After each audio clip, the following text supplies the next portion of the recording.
Kraft presents The Great Gildersleeves. The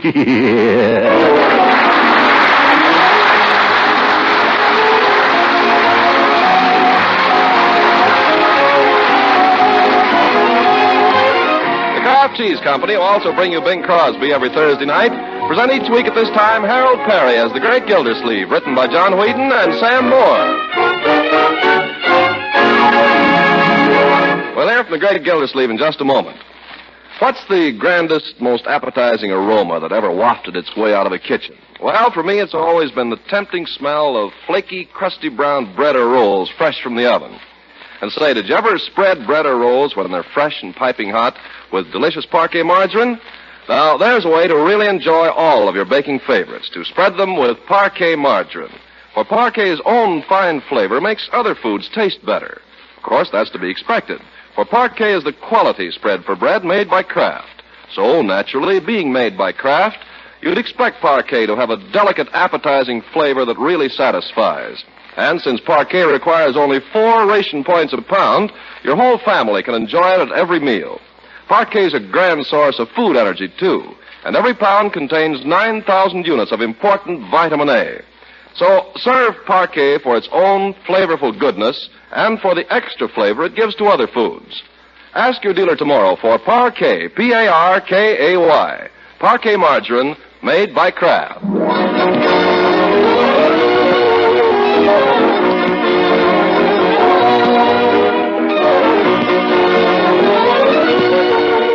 Now, what of the Great Gildersleeve? Well, life has taken on new meaning for Gildersleeve since Miss Goodwin, Summerfield's new school principal, started introducing him to the finer things.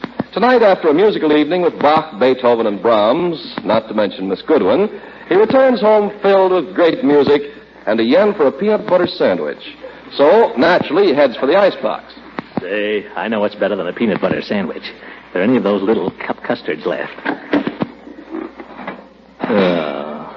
Well, fried chicken isn't bad. Drumsticks. Yum, yum, yum, yum, yum, yum, yum. There you are, and don't you... Ready, put down that cleaver. Mr. Gildersleeve, I thought you was a burglar. Well, I'm not, so go back to bed. Yes, sir. And stop worrying about burglars. Burglars are outdated. No one's seen a burglar in 10 years. Well, I don't know about that. I see plenty of people look like burglars to me. Hey, for cat's sake, what's going on? Leroy, what are you down here for? Well, I heard all this hollering. Quiet, you'll wake your sister. Oh, there's no danger of waking her. I guess I'll go back to bed then, Miss Gildersleeve. Yes, good night, Bertie. I guess we don't need to worry about waking Marge up. Sure you wouldn't like me to fry eggs, something for you, Miss Gildersleeve? No, thanks, Bertie. Good night. You could holler your head off and you wouldn't wake Marge up. Why? What do you mean? Well, I don't like to tell on her. You've been trying for 3 minutes. Come on, what are you driving at? She hasn't come home yet. Hasn't come... 12:30 and she hasn't come home yet? Almost 12:35. Where did she go? Who did she go out with? Wally Hoff. They took the car, too. My car? I told them they'd get in Dutch. Marge said you said she could use it any time she wanted. I said nothing of the kind. I said she could use it with my permission. Huh? Probably Brownie's Beanery. They got a jukebox out there now. Who's going out there alone with that fellow? That's what I told him. Hey, yeah, it's coming in the drive. Wally Hall. What's going on out there? Don't ask me. By George, I'll soon find out. Marjorie! Coming, Uncle Moy. Coming, Uncle Moy. Shut up, Leroy. Marjorie, where have you been? Oh, nowhere much. Why? Am I late? Am I late? Is anybody else out there? No, he's gone. Young lady, from now on, there are going to be a few changes around here. Yeah, that's what I say. I told you to go to bed. Now get upstairs, both of you. I'll take this up with you in the morning.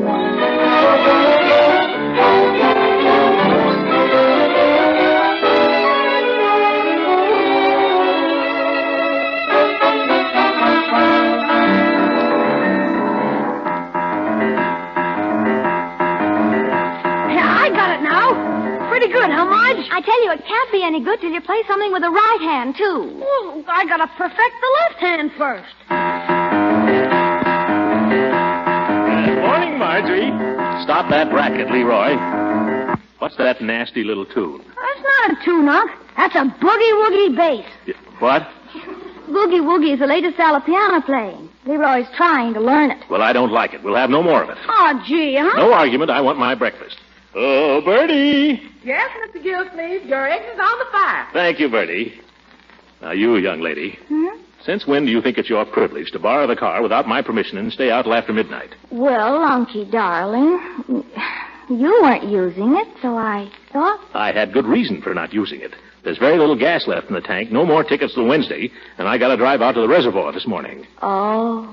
Marjorie, did you drive very far last night? Well, not terribly. But we had to coast a little coming home. Great. The water commissioner's out of gas. Where did you go? To Brownie's Beanery. What did I tell you? Oh, you told, huh? Well, Little sneak. No, Marjorie. I asked him. It was after midnight. Well, there's nothing to worry about, Unc. I was with a perfectly nice boy. Wally Huff? Huff. The dentist's boy? Yes. He's very polite. He told me to be sure and thank you for the use of the car. Oh, I certainly appreciate that. What kind of a place is this Brownie's Beanery? Oh, it's a nice place. All the kids go there. What goes on there? Dancing? Some. Mostly we just listen to records. Yeah, they just sit around out there and listen to Frankie. Frankie who? Frankie Sinatra. Who's he? Are you kidding? In the glow of evening.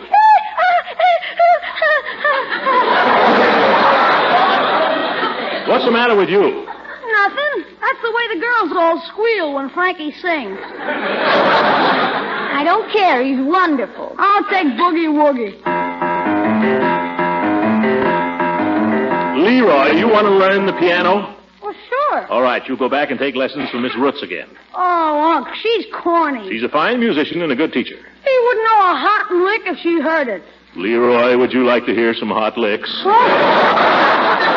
Oh, no. Then you'll report to Miss Roots this afternoon. I'll telephone her. Okay. Maybe that'll keep him out of my hair for a while. I haven't forgotten about you, my dear. You can stay home from Brownie's Beanery for a while. No dates for a week. A week? Yes, a week. Stay home for a few days. Get your mind on higher things and jukeboxes. But there's nothing to do around here. There's plenty. Read some good books. Listen to something worthwhile on the radio. Sit and think. But I hate to sit and think. Then do something useful. Mow the lawn. Wax the floors. Help Bertie in the kitchen. Where the devil is my breakfast? Bertie! Bertie! Yes, sir. Here you are, Mr. Gildersleeves. Eggs over the easy, coffee nice and hot. Well, thank you. Gosh, Bertie, if you had brought it a minute sooner, you would have saved us a lot of trouble.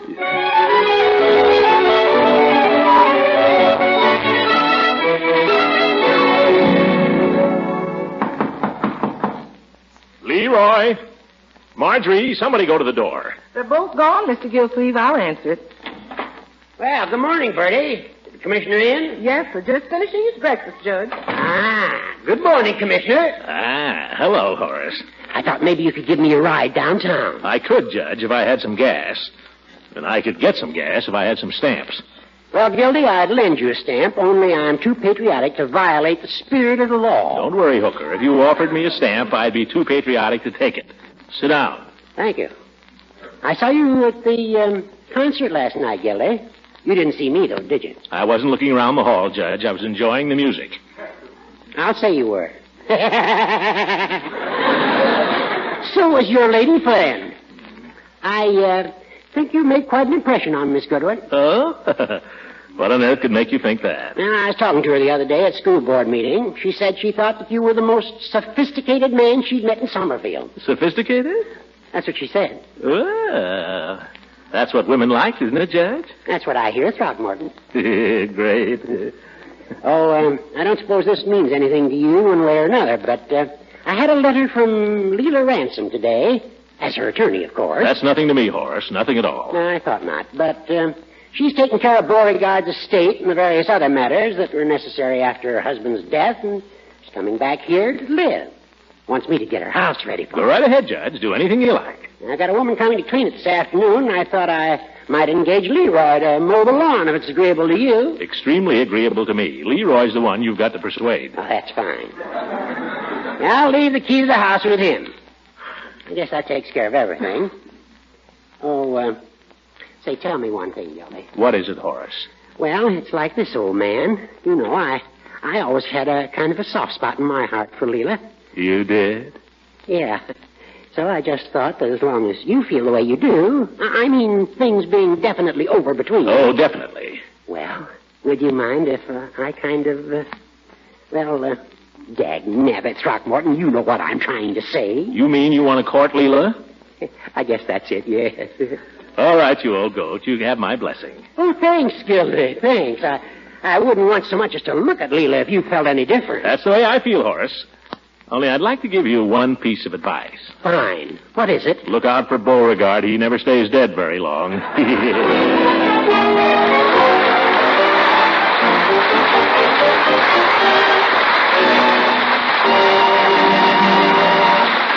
The great Gildersleeves will be with us again in a few seconds.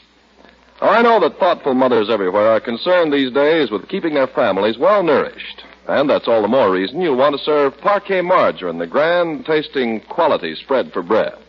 Parquet adds delicious flavor to plain everyday foods. Makes your family want to eat more of the other things that are so good for them.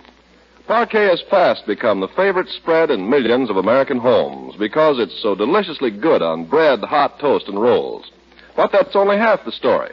Parquet in itself is a wonderfully nourishing food, actually one of the best of all energy foods. And right through the year, Parquet is a reliable source of vitamin A. Every single pound contains 9,000 units of this important vitamin. What's more, Parquet bears the seal of acceptance of the Council on Foods and Nutrition of the American Medical Association. So to make good foods taste better, to add important nourishment to them at every meal, be sure you serve Parquet regularly. Ask your dealer tomorrow for Parquet, P-A-R-K-A-Y, Parquet margarine made by Kraft.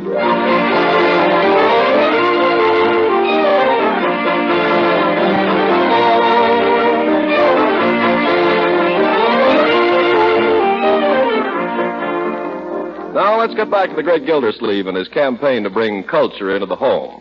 Supper is over and our hero is stretched out comfortably in his easy chair, reading the news of the day.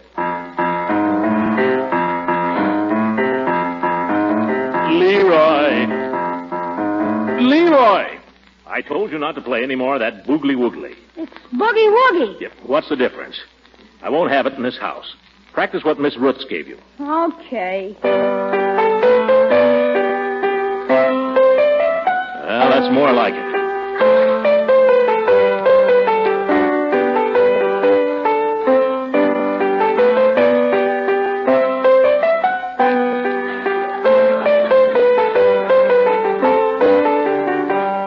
Well, you're beginning to play that very nicely, Leroy. You think so? Gee, thanks.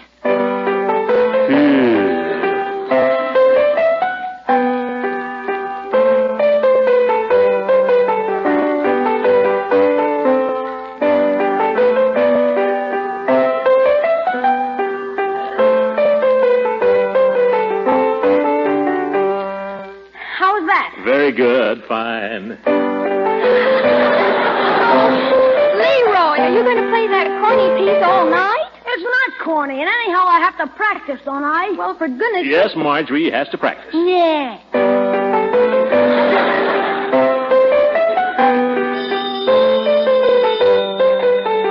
Hello? Oh, hello. Leroy, will you stop playing for a minute? I'm not playing loud. You are so. Leroy, stop while your sister's phoning. Okay. How do you expect anybody to become a musician? Hello? Sorry, I had to make the twerp lay off the piano. Oh, it's twerp now. You can tell that big twerp to take... Leroy, be quiet. I had fun last night, did you? What were you thinking about on the way home? Well, why didn't you? Marjorie.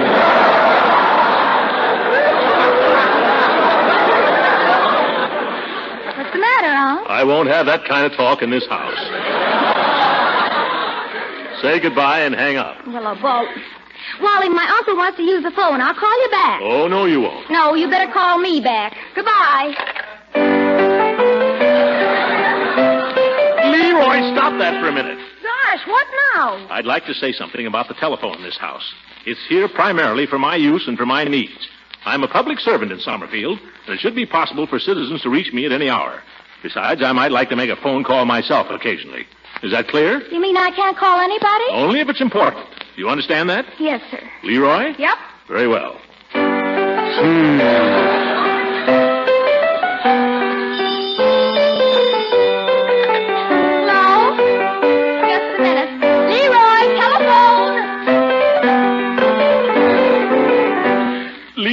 answer the telephone.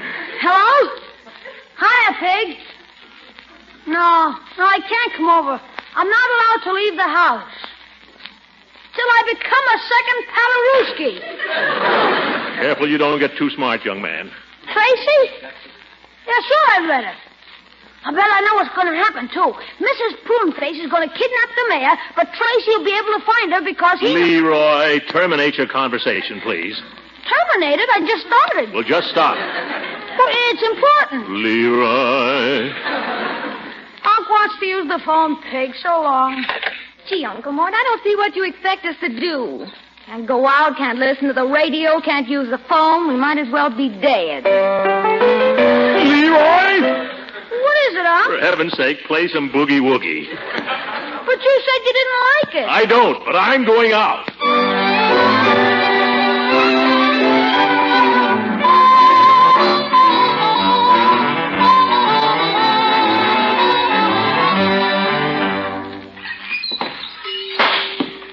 Hello, Mr. Gildersleeves. Hello, Peavy.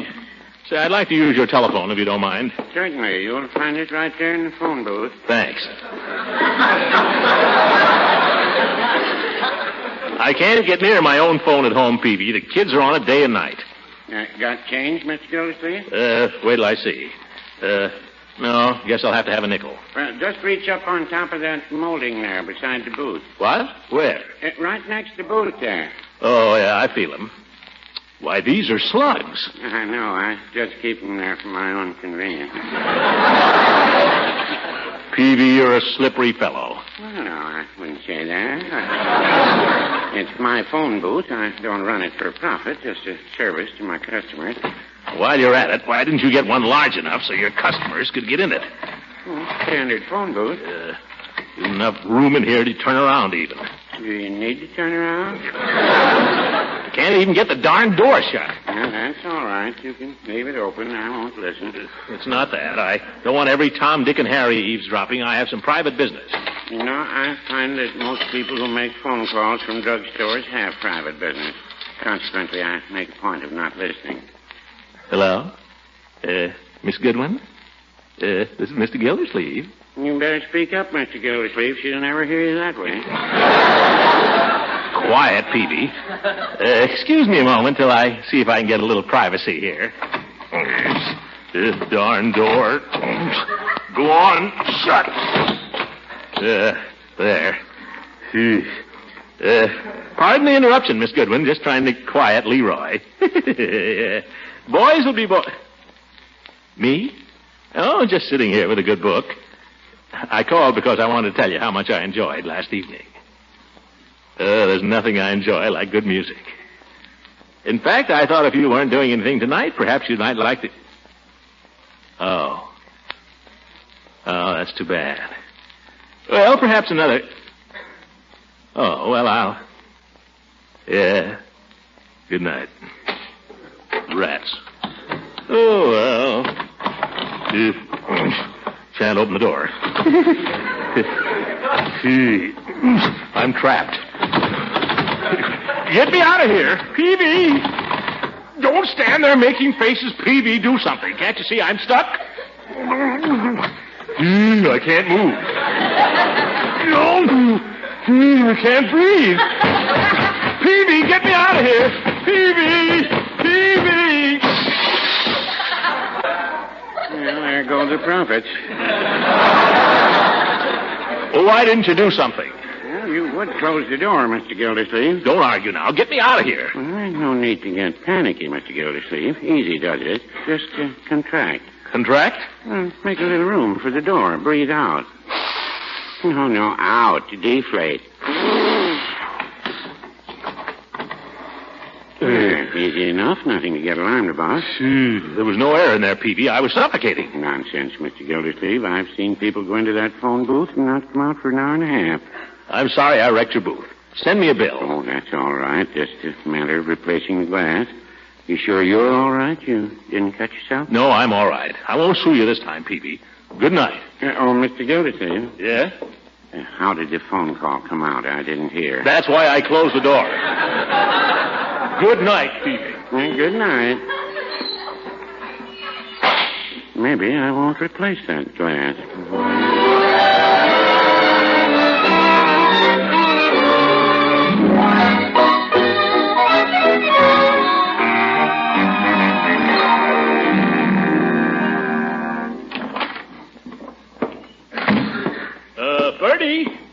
Bertie, where is everybody? Oh, they went out, Mr. Gildersleeves. Went out. After what I told them this morning? Well, Marjorie said she had an understanding with you. I'll have an understanding with her. And Leroy? Him, too. By George, those kids. Did he mow Mrs. Ransom's lawn this afternoon? Well, I wouldn't say he did any mowing exactly, but he got her lawnmower out. Oh. Then he gave me some razzle-dazzle that he wanted to hire me to do the mowing. Oh, he did? I dare say he figured in a modest profit for himself. Well, I don't know about that, but I told him I was too busy. I ain't got no time to mow nobody's lawns for him. Not me. Not now. Not with all the other things I got to do. No, sir. Yeah, well, I wonder if he remembered to lock up over there after he got through. I don't know, Mr. Gildersleeves. Wouldn't be like him if he did. Maybe I ought to run over there and see. Mr. Gildersleeves, when's she coming back? Who? Miss Ransom. Don't ask me, Bertie. But I think it'd be only neighborly to check up and make sure the house is all right. Be too bad to have burglars break in the place just the week before she returns. I thought you said there was no such thing as burglars, Mr. Gildersleeves. Run along, Bertie, run along. Yes. Good night.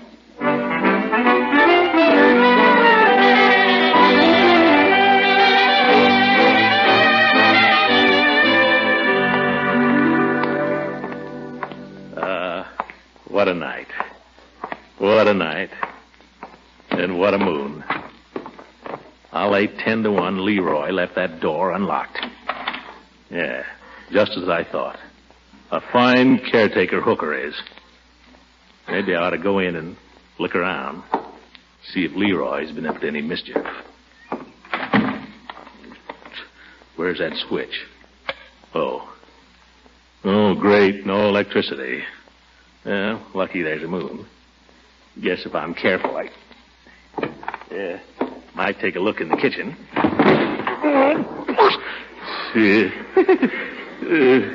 Who left that there? Well, everything looks just the same here. Gosh. I remember her standing right there in front of the stove. That cute little apron she used to wear. Yellow with ruffles.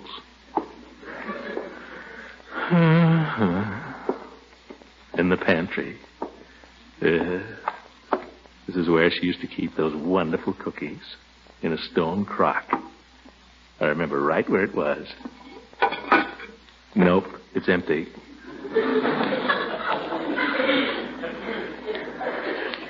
Oh, well.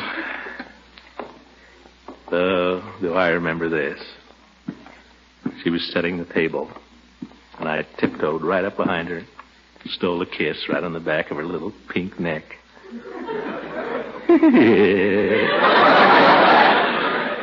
She spilled the water. Yeah, everything's just the same. Everything's just as she left it. The wing chair, the coffee table, and there's that love seat. Yeah, but that's not the place I remember best. It was the piano. In the evening, with lighted candles in the room, she sat right here, played like an angel. Yeah, and I sang for her.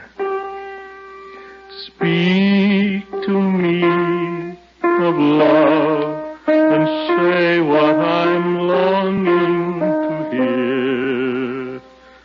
Tender words of love, repeat them again, I implore you.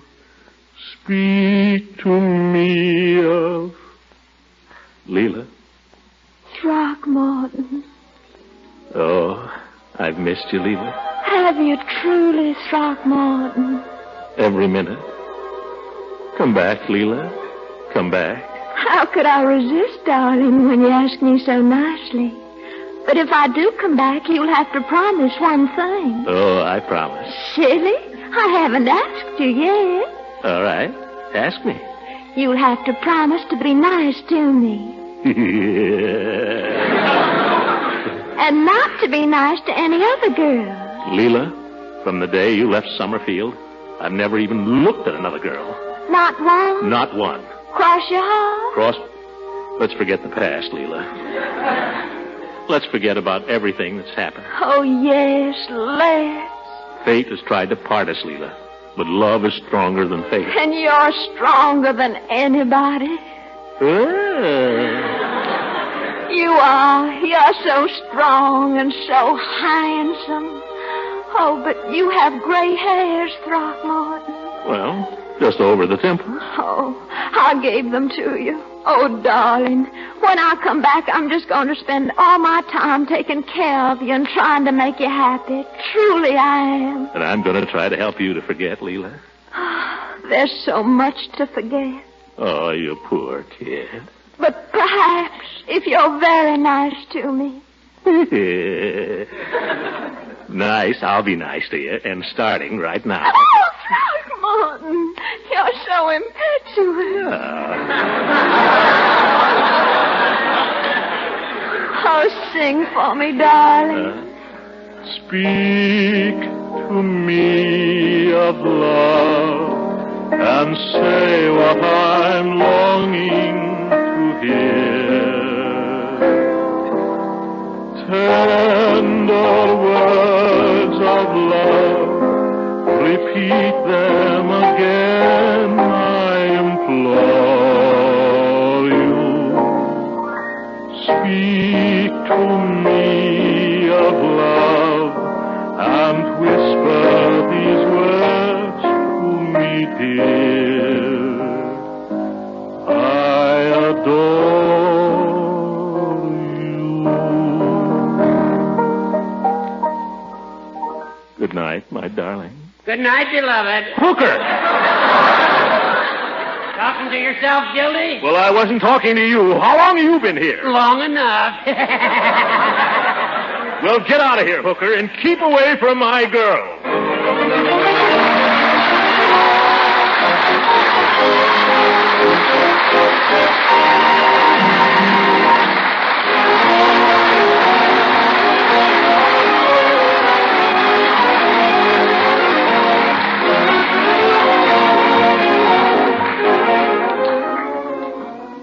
Dear Diary, tonight everything suddenly became clear to me. Now I know definitely where I stand. I'm certain that there can never be but one. Hello? Oh, Miss Goodwin. No, it's not too late for me. I'll be right over. Goodbye, Miss Goodwin. Now I'm all mixed up again. But I like it. Good night, everybody.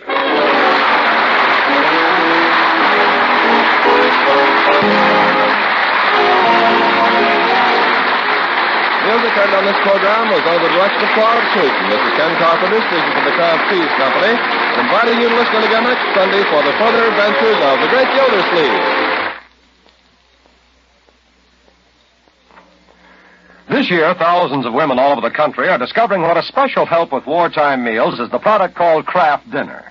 A box of Kraft Dinner gives them a lot of delicious macaroni and cheese for 4 people at only a few cents a serving. They get 2 boxes of Kraft Dinner for only 1 single ration point. And with Kraft Dinner, they cook that delicious main dish in just 7 minutes.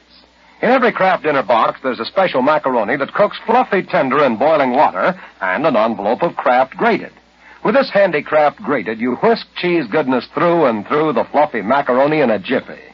A very smart trick is to shape the hot Kraft Dinner in a ring mold for a minute or two, unmold on a platter, and serve with creamed vegetables or fish or a little meat. But just as is, Kraft Dinner gives you a mighty fine main dish. Try this 7-minute macaroni and cheese soon. At your food store, be on the alert for point-saving Kraft Dinner. This program reached you from Hollywood. This is the National Broadcasting Company.